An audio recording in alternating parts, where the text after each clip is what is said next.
विश्वानि देव सवितर्दुरितानि परासुव यद भद्रं तन्नयासुव।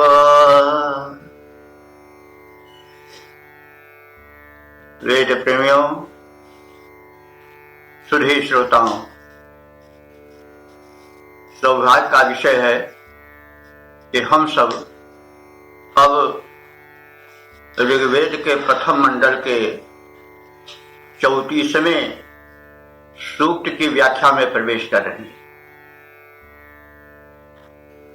इस सूक्त में कुल 12 मंत्र हैं।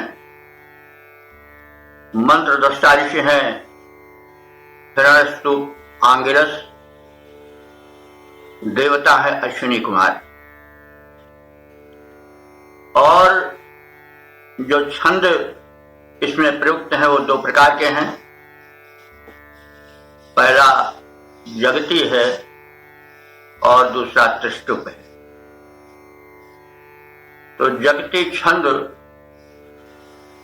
48 वर्णों का होता है, 44 का त्रिष्टुप होता है, और 9 संख्या वाले मंत्र और 12 संख्यक मंत्र, ये 2 त्रिष्टुप में निबद्ध हैं। शेष मंत्र जगती नाम के छंद में निबद्ध हैं। जगती में 48 वर्ण होते हैं। तो इस सूक्त के देवता है अश्विनी कुमार। अश्विनी कुमार के विषय में यद्यपि पहले कहा जा चुका है, किंतु व्याख्या के पूर्व किंचित इनका परिचय देना आवश्यक है, क्योंकि उसी परिचय की छाया में, उसी आलोक में हम संबंधित देवता के वैशिष्ट्य को, उसके कृत्य को, उसकी महत्ता को जानते हैं। तो अश्विनी कुमार को एक प्रतिष्ठित स्थान प्राप्त है ऋग्वेद में। 50 से अधिक सूक्तों में ये प्रार्थित हैं। अश्विनी कुमार 2 भाई के रूप में चित्रित हैं। दोनों एक ही रथ पर चलते हैं। इनके रथ में 3 पहिए हैं। निरुक्त कार्याश्क ने एक को रात्रि का पुत्र और दूसरे को उषा का पुत्र माना है। तो अब इनके स्वरूप पर थोड़ा विचार कर लेना चाहिए। ये वैद्य के रूप में प्रसिद्ध हैं, देव वैद्य, और पुराणों में इनकी बड़ी चर्चा है। च्यवनप्राश का नुस्खा देने वाले, उस नुस्खा को प्रदान करने वाले अश्विनी कुमार ही माने जाते हैं। तो वास्तव में ये दिव्य शक्तियां हैं, और ये सूक्ष्म है। कुछ देवता तो वेद के स्थूल हैं, जैसे अग्नि है, सूर्य है, वायु का भी हम स्पर्श करते हैं। कुछ देवता सूक्ष्म हैं। अश्विनी कुमार उसी रूप में हैं। ये द्युलोक के पुत्र हैं। मतलब हुआ कि आरोग्य शक्ति के संरक्षक ये देव द्युलोक से ऊर्जा लेकर आते हैं। धरती को ऊर्जा ऊर्ध्वलोक से मिलती है, द्युलोक से नहीं। तो इस सृष्टि में विरोधी शक्तियां क्रियाशील रहती है।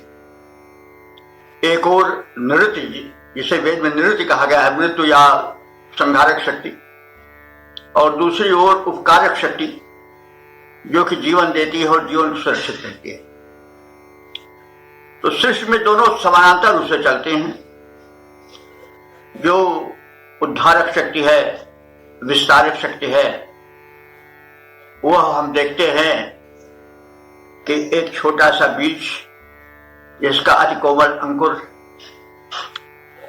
जब धरती में पड़ा रहता है तो धरती के कठोर परत को भेदता हुआ ऊपर निकल जाता है। कितना कोमल रहता है अंकुर।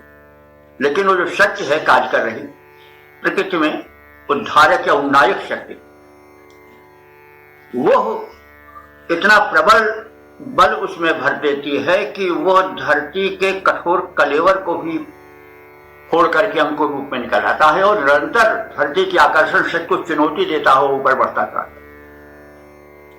लेकिन नियमन है,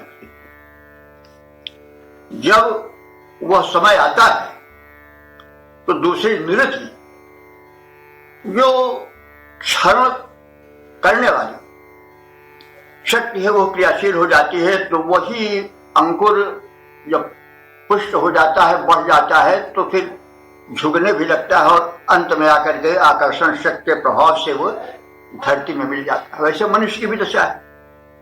मनुष्य छोटा सा रहता है किसी रूप में, अब वो धरती के आकर्षण शक्ति को चुनौती देता है, निरंतर बढ़ता चला जाता है 18, 20 या 25 वर्ष तक। निरंतर एक वृद्धि होती जाती है। थोड़ी देर रुका रहता है वो वर्धन, करीबन 50-55 साल तक अस्थायी रहता है। फिर उसके पश्चात निवृत्ति जो है विरोधी शक्ति क्रियाशील होती है और वो फिर उसको झुकाना शुरू करती है। आदमी झुक करके फिर वही उसी धरती में फिर मिल जाता है। ये प्रक्रिया है।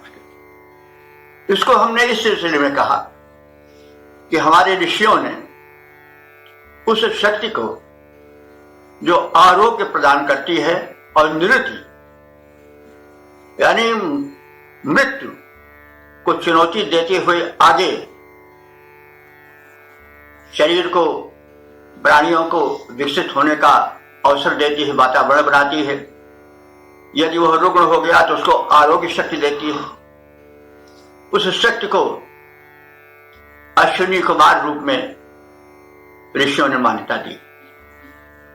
अश्विनी कुमार 2 है और ये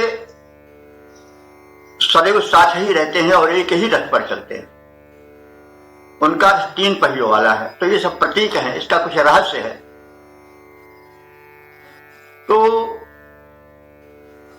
2 का मतलब हुआ कि वैद्य जो है, वैद्य के रूप में इनका चित्रण है। यह वैद्य का 2 व्यक्तित्व होता है। एक वो है जो जीवन शैली, लाइफ स्टाइल, खान पान, परहेज आदि को बताकर और उपयोगी अन्न और खाद्य पदार्थ के द्वारा विकास की भूमिका तैयार करता है।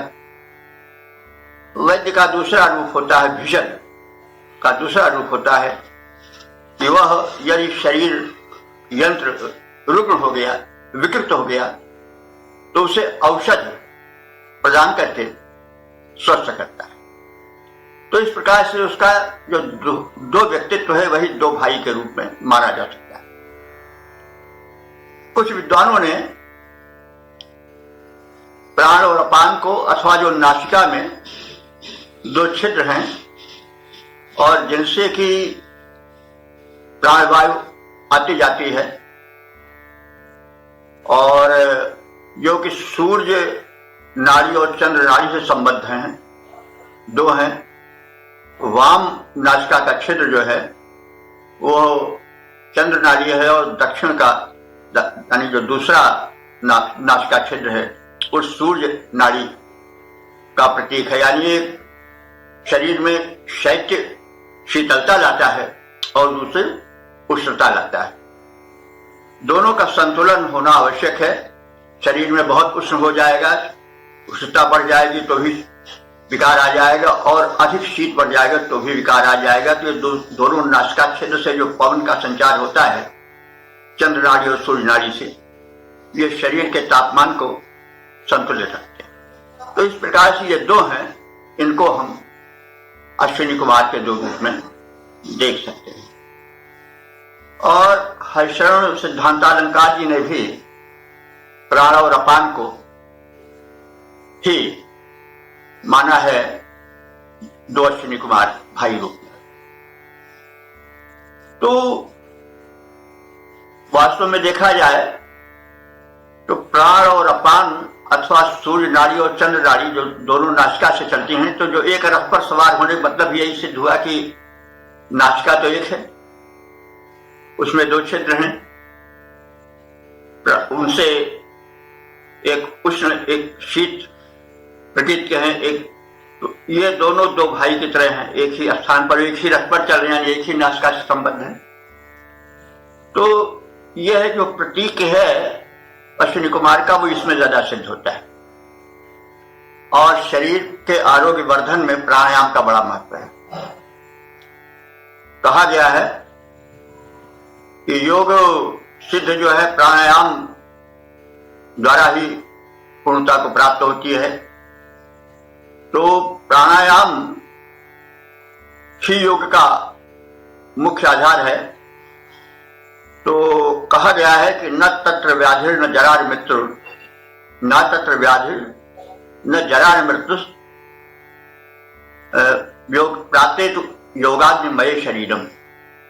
जब शरीर योगाग्नि से युक्त हो जाता है तो उस शरीर में न बुढ़ापा आता है, न व्याधि आती है और न मृत्यु आती है। तो इसीलिए प्राणायाम परम तपा कहा गया है, सबसे बड़ा तप है प्राणायाम। तो कहने का तात्पर्य यह है कि अश्विनी कुमार को हम प्राणापान अथवा सूर्य और चंद्र नाड़ी वाम और दक्षिण नासिका से प्रवाहित होने वाले आने जाने वाले पवन को भी ले सकते हैं, क्योंकि अश्विनी कुमार अग्नि और सूर्य आदि देवों की तरह दृश्यमान नहीं, ये हैं लेकिन सूक्ष्म रूप से हैं। सारे देवता सजीव हैं, चेतन हैं, कुछ स्थूल हैं, कुछ सूक्ष्म हैं। तो हम सारांश रूप में यह समझें कि अश्विनी कुमार प्रकृति की वह शक्ति है जो कि मृत्यु के विरुद्ध अथवा क्षरण के विरुद्ध कार्य करती है और प्राणियों को स्वास्थ्य प्रदान करती रहती है, औषधीय गुणों से व्याप्त उपचार सिखाती रहती है। तो इस प्रकार से हम इस संक्षिप्त भूमिका को ध्यान में रख करके मंत्र पर ध्यान देंगे, उसके अर्थ का विवेचन करेंगे तो मंत्र बोधगम्य होगा। अन्यथा प्रतीक के माध्यम से कही गई बातें जब तक प्रतीक के पर्दे को भेद कर आगे न देखा जाए तो वो वस्तु दृश्यमान नहीं हो पाती। तो प्रतीक के पर्दे को हटाने के बाद ही अर्थ दृश्यमान हो पाता है, यह तात्पर्य। तो हम इस प्रकार से देवताओं के स्वरूप को जाने और तब अर्थ संसार में प्रवेश करें। तो सुंदर अर्थ कठिन नारियल के पर्श के भीतर छिपे हुए मधुर गिरी और उसके मधुर जल से परिचय प्राप्त होगा और सुख मिलेगा, स्वास्थ्य मिलेगा, सत्य का बोध होगा, संसार का बोध होगा। तो इस प्रकार से हम एक मानसिकता को लेकर के वेदांत करेंगे तो समझने में अधिक परेशानी नहीं होगी, अवरोध नहीं होगा। वेद पर शोध की परम आवश्यकता है और जरा भाषा की क्लिष्टता के कारण प्रतीकों और रूपकों की कठोर आवरण में छिपे हुए उस सुंदर सुस्वादु अर्थ का बोध जरा कठिन हो जाता है। अब वेद की जो मधुरिमा है, जो उपयोगिता है, जो गंभीरता है, उस पर शोध की आवश्यकता है। मैं चेष्टा यही कह रहा हूं कि जो प्रयत्न मेरा यही हो रहा है कि जो जिज्ञासु हैं, शोधार्थी हैं, वे सुने और वेद के गूढ़ रहस्य को जानें और जनाएं। यह परम कर्तव्य है। एक तो कार्य संपन्न ही होगा, जो लौकिक व्यवहार में होता है, दूसरे एक पारलौकिक जो है वो उपकार वाला कार्य भी होगा। तो वेद के रहस्य को समझने के लिए उस पर अधिक से अधिक शोध की आवश्यकता है। शोध के लिए रूपक, अलंकारिक शैली, प्रतीकों के पर्दे को हटाकर सत्य के दर्शन के लिए झांकना पड़ेगा। अच्छा, अब हम आते हैं मंत्र पद और शब्दार्थ और व्याख्या पर। मंत्र इस प्रकार से है, यह 34वें सूक्त का पहला मंत्र है जो कि अश्विनी कुमारों को समर्पित है। मंत्र का पाठ इस प्रकार से किया जा रहा है। ओम तिष्ठन्नो अद्या भवतं तवेदसा विभुर्वां यायुरुतरातिरश्विना योर्हि यन्त्रं हिमेव वाससो अभ्यायं सैन्या भवतं मनीषिभिः। शब्दार्थ जाने। नवेदसा अश्विना, ये संबोधन है। देखिए, वैदिक संस्कृत में द्विवचन में ना लग जाता है। अश्विना, अश्विन अश्विना हो गया। अगर यही लौकिक संस्कृत में होता तो अश्विनो हो जाता। उसी तरह से नवेदसा उसका विशेषण है, तो लौकिक संस्कृत में होता तो नवेदसौ हो जाता, तो नवेदसौ अश्विनो हो जाता। यहां क्या है? नवेदसा अश्विना। तो नवेदसा का होता है ज्ञानी, और अश्विना माने अश्विनी कुमारों। हे ज्ञानी दोनों अश्विनी कुमारों, अद्य माने आज, त्रिह चित, त्रिह चित माने तीनों बार, न भवतम हमारे ही होकर रहो, न माने हमारे, भवतम माने हो जाओ। यानी अद्य त्रिचित न भवतम, आज तुम दोनों तीनों बार हमारे होकर रहो। तीनों बार क्या माने? प्रातः और मध्याह्न और सायं। तो यज्ञ होता है तो त्रिश्रवण होता है। सोमलता का रस टपकाया जाता है, प्रातः, मध्याह्न और सायंकाल को, और देवताओं को समर्पित किया जाता है। अश्विनी कुमार देवता हैं। प्रिय सोमरस पान के सभी देव शक्ति आकांक्षी हैं। सोम वो है जो पौष्टिक पेय है, अमृत लाता है, स्वास्थ्य लाता है, और उसके व्यापक अर्थ हैं, प्रसंग में कभी कहेंगे। तो अद्य त्रिह चित नः भवतम, आज तुम तीनों बार, यानी प्रातः, मध्याह्न और सायं,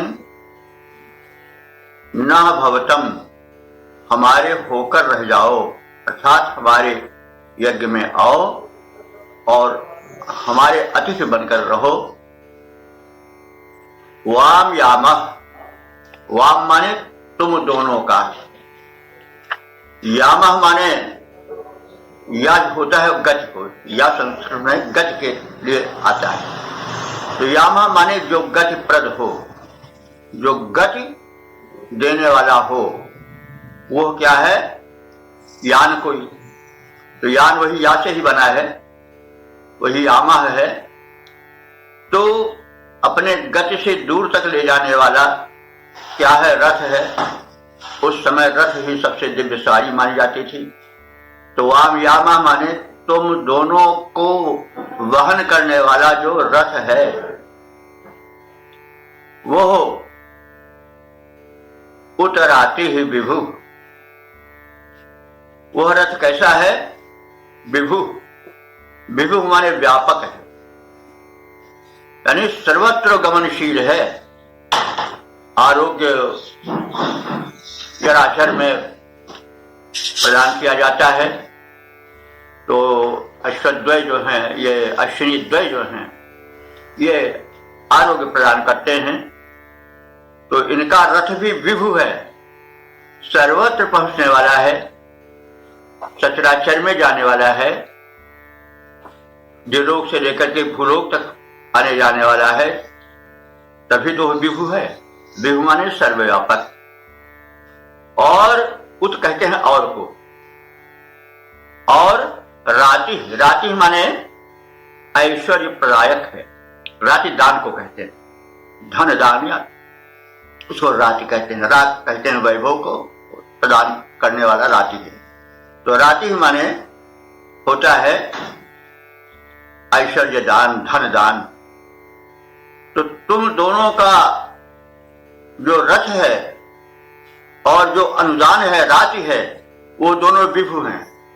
विभु माने व्यापक हैं। तो इस प्रकार से उनके रथ का वैशिष्ट्य बताया गया। और आगे बात कही गई कि वाससा हिम्यायु, वासा कहते हैं वस्त्र को, और हिम्या कहते हैं हिम माने बर्फ, शीत। तो शीत काल में हिम्यायु माने बर्फ की तरह, और जैसे वाससा माने वस्त्र, तो जैसे हिम काल में यानी शीत काल में वस्त्र उपयोगी होता है और शरीर का और उस वस्त्र का घनिष्ठ संबंध हो जाता है, तो जैसे कपड़े को सर्दी में या सर्दी से घनिष्ठ संबंध जोड़कर उसका उपयोग होता है, उसी प्रकार से तुम दोनों हमारे जीवन में उपयोगी बनकर रहो।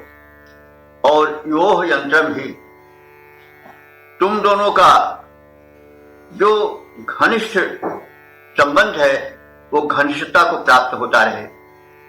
मनीष भी माने विद्वानों द्वारा, मनीषियों द्वारा, मननशील ऋतुजों द्वारा, सैन्या भवतम, तुम हमको अभ्यायम माने सदा ही, सैन्या भवतम माने प्राप्त होते रहो। इस प्रकार से शब्दार्थ हो गया। इसका अर्थ होगा कि हे ज्ञानी अश्विनी कुमारो, आज तुम दोनों यहां तीनों काल, प्रातः, मध्याह्न और सायंकाल, हमारे कर्म यज्ञ में सम्मिलित होने हेतु आओ, और इन तीनों कालों में हमारे कर्म यज्ञ में विद्यमान रहो, उपस्थित रहो, ऐसी तुम दोनों से प्रार्थना है।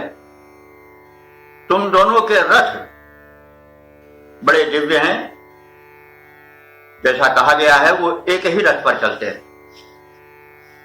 और जैसे तुम्हारा रथ सर्वत्र पहुंचता रहता है,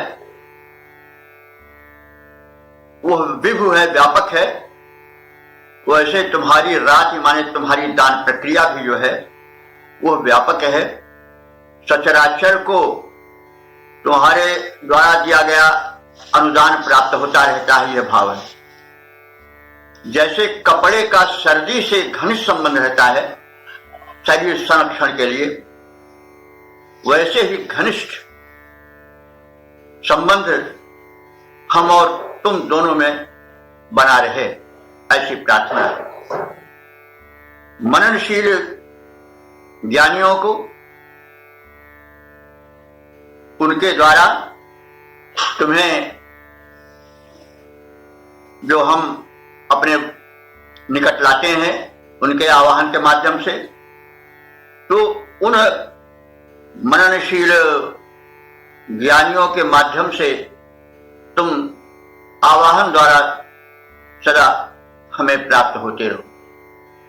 यानी हे अश्विनी कुमारों, तुम आरोग्य शक्ति के प्रदायक हो। विद्वानों के द्वारा निर्दिष्ट आरोग्य को हम पाते रहें, यह प्रार्थना है।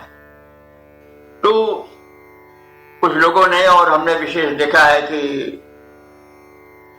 ये जो वैदिक विद्वान हैं,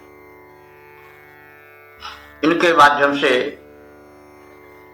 जो सूचना मिली है वह यह है कि जो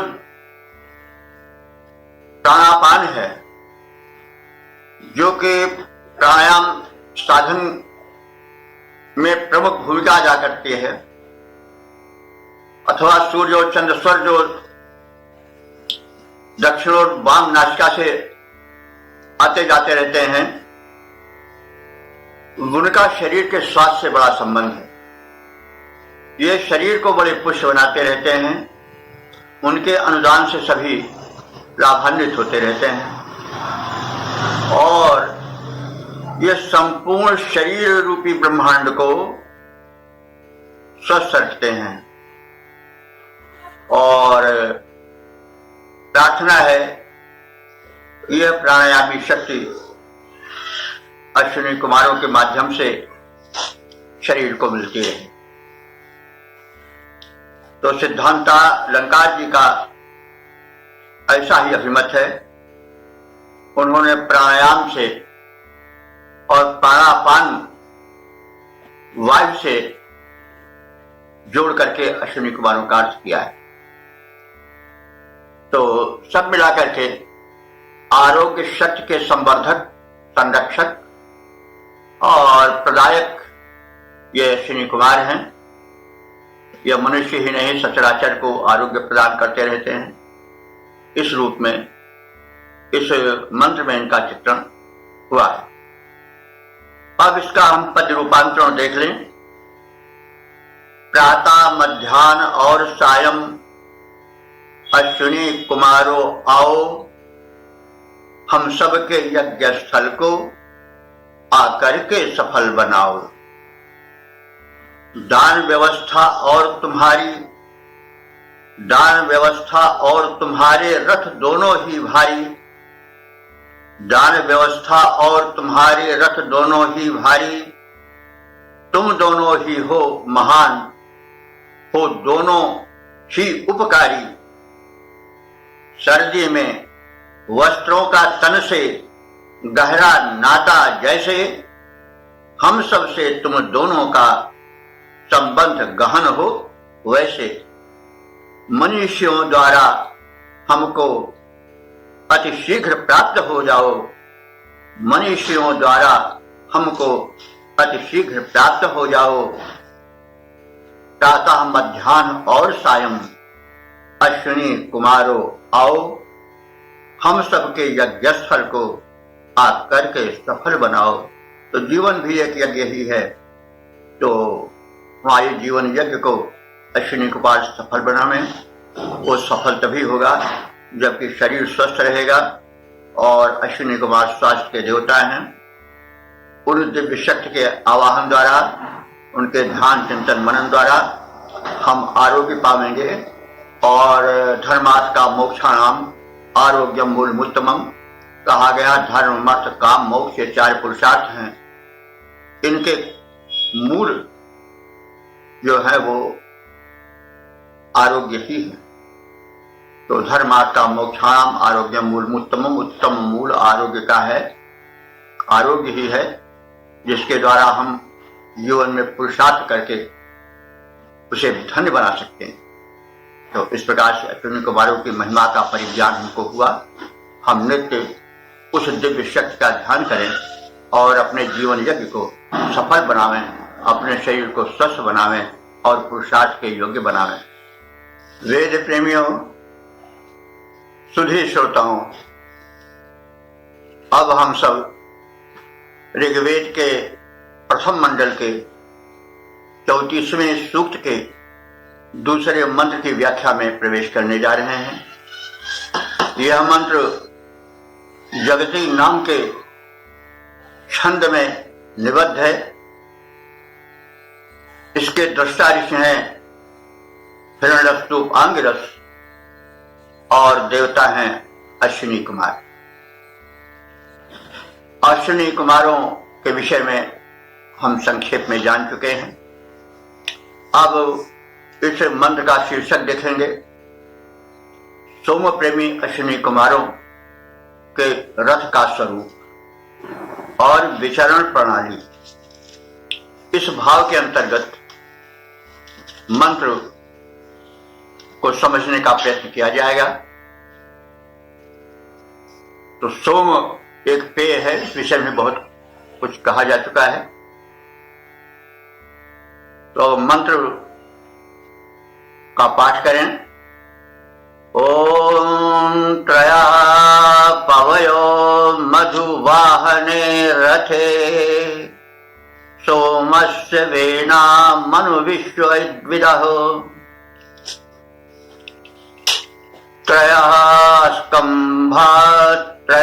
स्कंभमासः अस्कमितास आरभे त्रिनक्तम यथा स्त्रीर्वाश्विनाद्दिवा।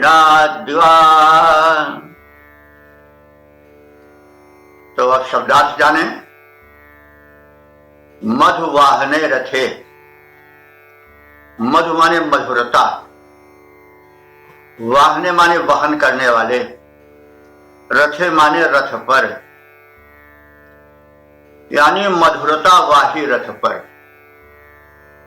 मधुरता बड़ा ही ऊंचा शब्द है। अगर माधुर्य न हो तो जीवन जो है वह शुष्क हो जाता है, कटु हो जाता है। तो मधुरता बड़ी व्यापक है। सबसे बड़ा माधुर्य क्या है? स्वास्थ्य का। जब स्वस्थ शरीर रहता है तभी मधुरताएं हमें सुख दे पाती हैं।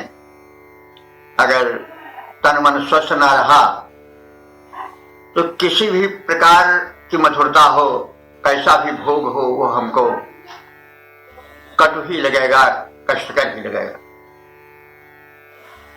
भोग रोग समभूषण भारू वाली स्थिति हो जाएगी। तो जो अश्विनी कुमार हैं वो मधुरता का वहन करते हैं अपने रथ पर, यानी स्वास्थ्य के पीछे जो सुख और मधुरता रहती है उसको लेकर चलने वाले हैं अश्विनी कुमार। यह तात्पर्य। तो त्रयः पावयः, तो रथ की दिव्य सवारी पर चलने वाले हैं ये दोनों अश्विनी कुमार एक साथ। और इनके रथ के पहिए में यानी इनके रथ के पहिए 3 है। पवया माने पहिए, चाहे से पवे से शायद पहिया भी विकसित हुआ हो भाषा में। तो त्रयः पवया, इनका रथ 3 पहियों वाला यानी 3 चक्रों वाला है। एक बात आप देखिएगा आगे के मंत्र में और इस मंत्र में भी है, 3 का बड़ा उच्चारण हुआ है। 3 ही 3 आप देखेंगे सर। तो वास्तव में 3 बड़े महत्व का शब्द है। त्रिवाचा कहा जाता है कि भाई 3 बार बोल लो, सत्य है सत्य है सत्य। त्रिवाचा का बड़ा महत्व होता है। और त्रिदोष भी होता है। त्रिदोष कहते हैं वात पित्त कफ को। तो शरीर का स्वास्थ्य वात पित्त और कफ इन तीनों पर आधारित है। जब ये तीनों सम रहते हैं तो शरीर स्वस्थ रहता है। इनको दोष कहा जाता है। दोष का मतलब यहां पर दुर्गुण नहीं, बल्कि 3 वो तत्व हैं कि अगर ये दूषित हो जाते हैं तो दोष बन जाते हैं, नहीं तो अमृत बने रहते हैं। तो शरीर जो है वो वात पित्त कफ पर आधारित है। 5 तत्व हैं। वात तो स्वतंत्र तत्व है, देख ही रहे हैं। पित्त में जो है अग्नि तत्व रहता है और कफ में जल तत्व और पृथ्वी तत्व रहता है। तो 5 तत्व वाले शरीर में ये त्रिदोष रहते हैं, वात पित्त कफ। तो वैद्यों का जो कर्म होता है, जो अनुष्ठान होता है, जो इनके प्रयोग होते हैं, वे इन्हीं त्रिदोषों यानी वात पित्त कफ पर आधारित होते हैं। इसलिए वैद्य के लिए ये तीन दोष बड़े महत्व के होते हैं, वात पित्त कफ के ज्ञान और उनको समान बनाए रखने की प्रक्रिया, और मन वचन कर्म भी तीन होते हैं, जो लोक अंतरिक्ष लोक और भूलोक, ये भी तीन संख्यक हैं। योग में इड़ा पिंगला सुषुम्ना ये तीन प्रमुख नाड़ियां हैं, मन वचन कर्म।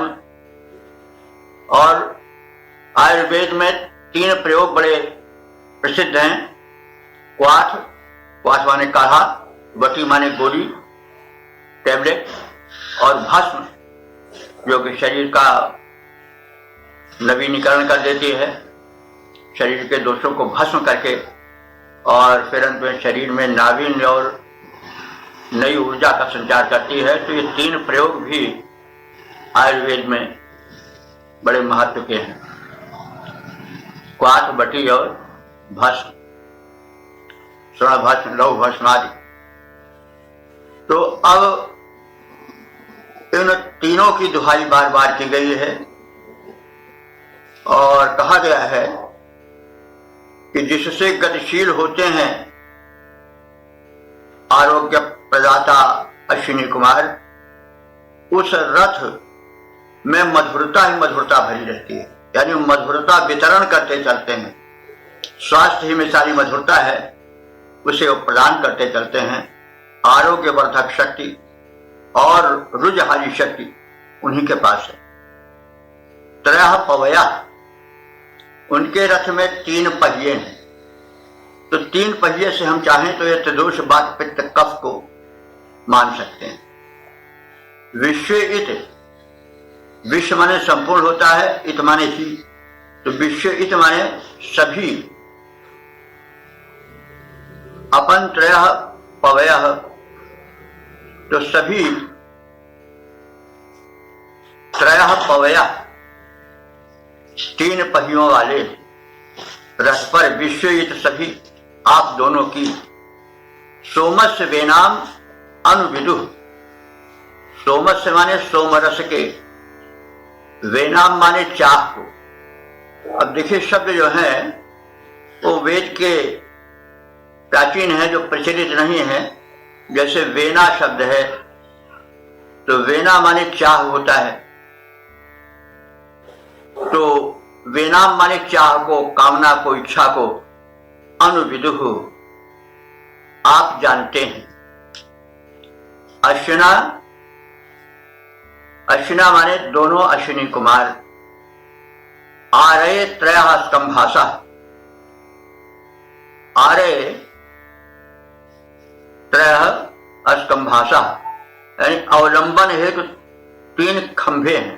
यानी आपके रथ में स्तंभासा माने अवलंबन हेतु, त्रयः आरयः माने तीन खंभे हैं। तो अस्कभितासा, ये स्थिर रहते हैं, यानी किसी प्रकार से टूटते फूटते या स्थान से अलग नहीं होते। नक्तम त्रियाथा,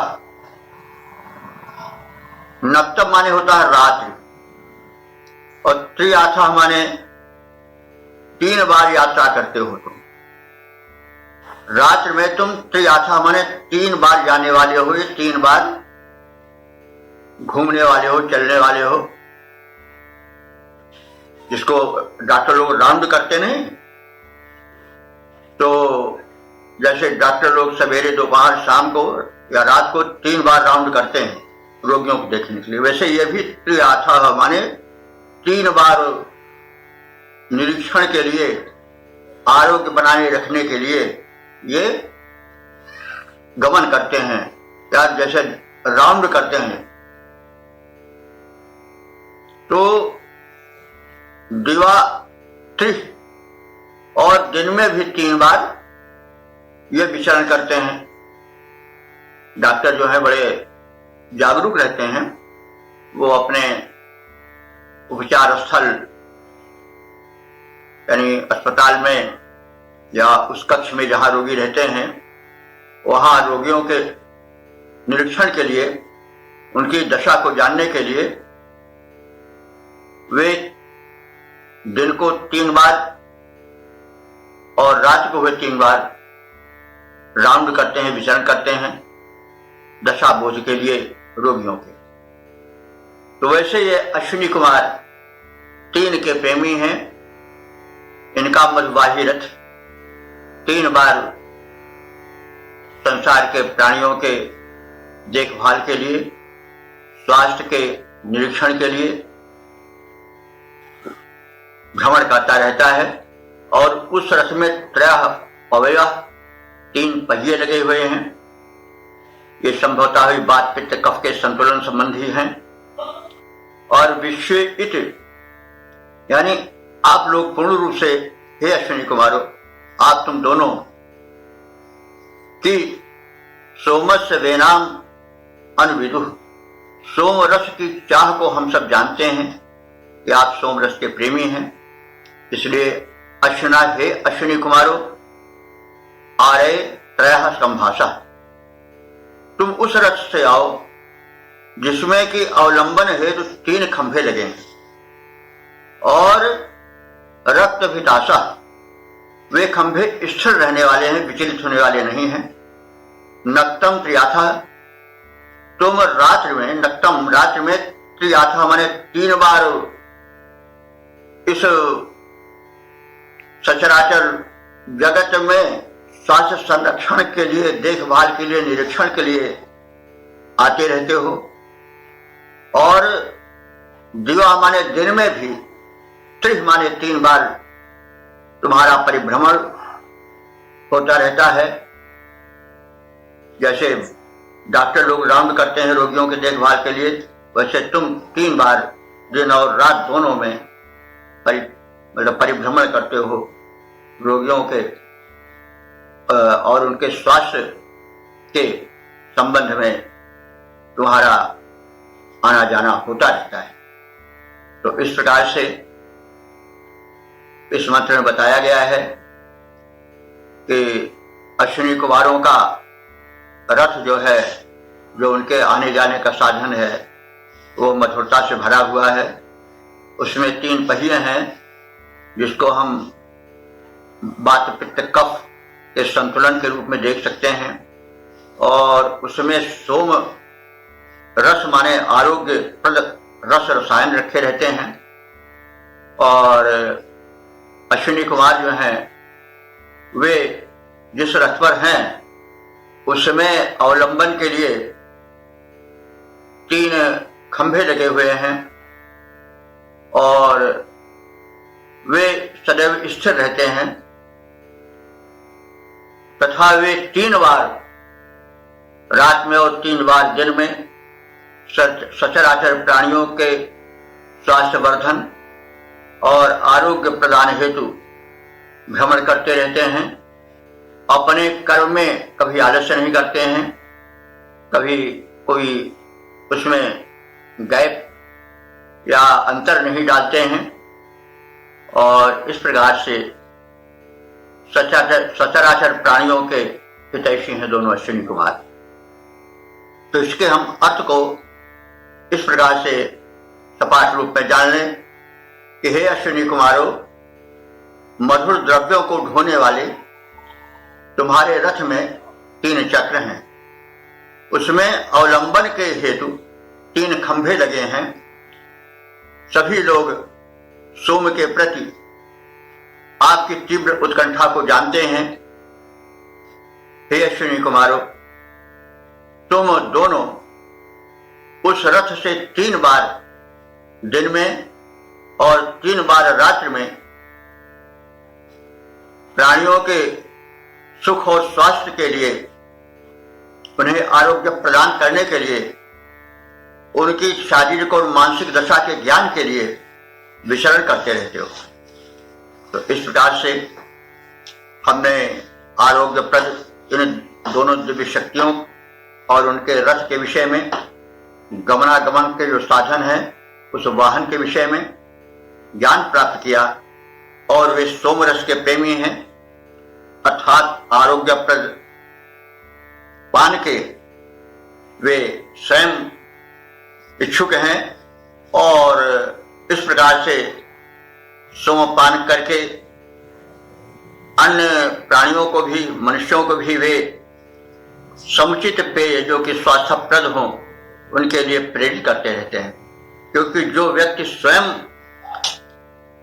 सेवन नहीं करेगा उत्तम वस्तुओं का, आरोग्यप्रद वस्तुओं का, वह कैसे उदाहरण प्रस्तुत करेगा अन्यों के लिए।